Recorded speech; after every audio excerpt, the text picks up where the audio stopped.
अवनी अपने ही ख्यालों में गुम उदास सी कैंटीन में बैठी थी। तभी श्रेया उसे ढूंढते हुए वहां आ पहुंची। तू यहाँ है और तुझे ढूंढते हुए मेरा 2 किलो वजन कम हो गया। तुझे पता भी है कितनी देर से ढूंढ रही हूँ तुझे, लेकिन तुझे क्या पता है, वहाँ ऑडिटोरियम में सारे गेस्ट आ चुके हैं, सारे स्टूडेंट्स वहीं पर हैं, सिवाय तेरे। अब चल जल्दी। लेकिन अवनी को जैसे श्रेया की बातें सुनाई ही नहीं दे रही थी। क्या हुआ तुझे? तू सुन भी रही है मेरी बात? श्रेया ने अवनी के सामने हाथ हिलाते हुए कहा। तभी अवनी का फोन बजा। कॉलर का नाम देखते ही अवनी के चेहरे की खोई रौनक लौट आई। वो झट से फोन लेकर साइड में चली गई। हेलो, कहाँ थे? कब से इंतजार कर रही थी। इतने बिजी हो कि मुझे भी भूल गए। जानते हो ना, तुम्हारी आवाज सुने बिना मेरा दिन शुरू नहीं होता। अवनी की आवाज हालांकि उस तक नहीं पहुंच रही थी, लेकिन फिर भी श्रेया को समझते देर नहीं लगी कि किसका फोन है। थोड़ी देर बाद जब अवनी ने फोन रखा, तब श्रेया ने ताना मारते हुए कहा, हो गया तेरा दिन शुरू, हो गया तेरा मूड ठीक। अब चल जल्दी, वरना तेरी वजह से सबसे लास्ट वाली सीट मिलेगी। श्रेया अवनी को लगभग घसीटते हुए लेकर गई। हॉल में पहुंचते ही दोनों का सर चकरा गया। पूरे हॉल में कहीं भी बैठने को जगह नहीं देख श्रेया ने अवनी को खा जाने वाली नजरों से देखा, तो अवनी ने हौले से सॉरी कहा। श्रेया ने गुस्से में घूरा, मानो उसे यही कच्चा चबा जाएगी। इतने में उसके क्लास का हेड बॉय आया और पूछा, तुम लोग यहाँ इस तरह खड़े क्यों हो?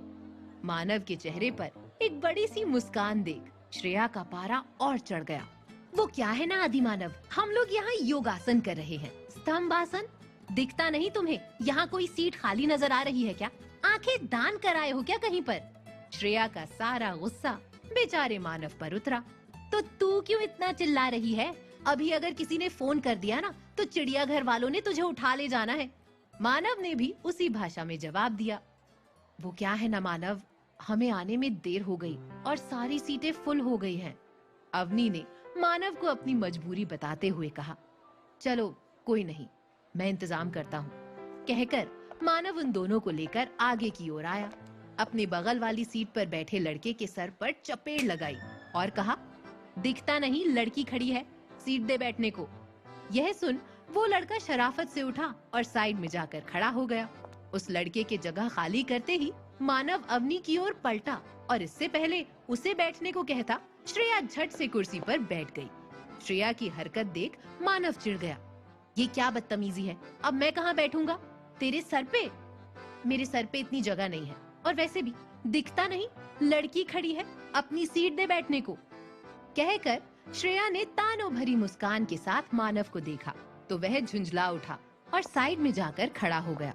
बेचारा मानव अवनी के साथ बैठने की उसकी इच्छा पर पानी जो फिर गया था। तुरंत ही प्रोग्राम शुरू हुआ और एक एक कर सारे प्रोफेसर और बाकी सब ने फाइनल ईयर के स्टूडेंट्स को विदाई दी। उसके बाद प्रोफेसर और उनका ग्रुप सारे स्टूडेंट्स से विदा लेकर निकल गए। उन लोगों के जाने की ही देरी थी कि सब के सब अपने असली रंग में आ गए। सब ने मिलकर फेयरवेल को पूरी तरह से एंजॉय किया, लेकिन अवनी का ध्यान तो कहीं और ही था। वह बार बार अपने फोन में ही लगी रहती। क्या कर रही है अवनी? ये हमारा आखिरी दिन है कॉलेज में, कम से कम आज तो ध्यान दे दे। तू ना किसी दिन पागल हो जाएगी उस लक्ष्य के प्यार में। सिर्फ उसकी वजह से कोई तेरे पास नहीं आता, और अब मैं भी जा रही हूँ। कहकर श्रेया गुस्से में जाने लगी, तो अवनी ने उसका हाथ पकड़ लिया। श्रेया, श्रेया, श्रेया, सॉरी यार, छोड़ ना, चल चलते हैं। वहाँ देख, सब ग्रुप फोटो ले रहे हैं। अवनी उसे खींचते हुए ले गई। सबके साथ फोटो खिंचवाने के बाद और ढेर सारी सेल्फी लेकर दोनों अपने अपने घर वापस पहुंची। आ गया मेरा बच्चा, कैसा रहा कॉलेज का आखिरी दिन? अवनी के पापा अखिल जी ने प्यार से अवनी को गले लगाते हुए पूछा। बहुत अच्छा पापा, सबने बहुत एंजॉय किया, अवनी ने चहकते हुए कहा। तो अब आगे क्या करने का इरादा है? अखिल जी ने पूछा। आगे क्या करना है? बस अब एक अच्छा सा लड़का देखकर इसके हाथ पीले करने हैं। अवनी की मम्मी कंचन जी ने चाय की ट्रे टेबल पर रखते हुए कहा। शादी की बात सुनकर अवनी घबरा गई। क्या आप भी कंचन जी, अब वो पहले वाला जमाना नहीं रहा। अब तो लड़कियों का अपने पैरों पर खड़ा होना सबसे ज्यादा जरूरी है, इसलिए पहले नौकरी फिर शादी। और वैसे भी अभी हम अपनी एक बेटी की शादी की तैयारी कर रहे हैं, दूसरी की बाद में सोचेंगे। अखिल जी ने अवनी की साइड लेते हुए कहा। हाँ, और वैसे भी दी की शादी के बाद कोई तो होना चाहिए जो उनकी बुटीक को संभाले। अवनी ने इठलाते हुए कहा। बिल्कुल भी नहीं। खबरदार जो किसी ने भी मेरे बुटीक की तरफ आंखें उठाकर भी देखा तो, अगर करना है खुद के दम पर कुछ कर या फिर कोई जॉब ढूंढ, लेकिन जो भी कर खुद कर, ताकि सारा क्रेडिट तुझे मिले। काव्या ने हल्के गुस्से में कहा तो अवनी का चेहरा उतर गया। ठीक है, मैं कुछ और सोचूंगी, अवनी ने कहा और अपने कमरे में जाने को हुई तो काव्या ने रोकते हुए कहा। अवनी। यस दीदू, अवनी ने किसी कमांडो की तरह जवाब दिया। आज से तुम्हारी कॉलेज खत्म। यस दीदू, यानी आज से सारे बहाने भी खत्म। यस दीदू। मतलब दीदू? अवनी ने सवालिया नजरों से काव्या को देखा। मतलब ये कि शादी की तैयारियों में तुझे हाथ बटाना है। पापा मम्मी अकेले कितना करेंगे? कल के कल जाकर केटरर्स को एडवांस दे आना और डेकोरेशन के लिए कल ही बुकिंग करनी होगी, वरना शादियों का सीजन शुरू हो रहा है, एक भी नहीं मिलेगा। और बाकी के शॉपिंग के लिए हेल्प करनी होगी। और बस बस बस, कल से ना तो कल बात करते हैं ना, आज क्यों दिमाग खराब करना। अच्छा ठीक है, अवनी ने आंखें मटकाते हुए कहा और अपने कमरे में चली गई। रात का खाना अवनी के पसंद का बना था, क्योंकि खाना खुद अवनी ने ही बनाया था।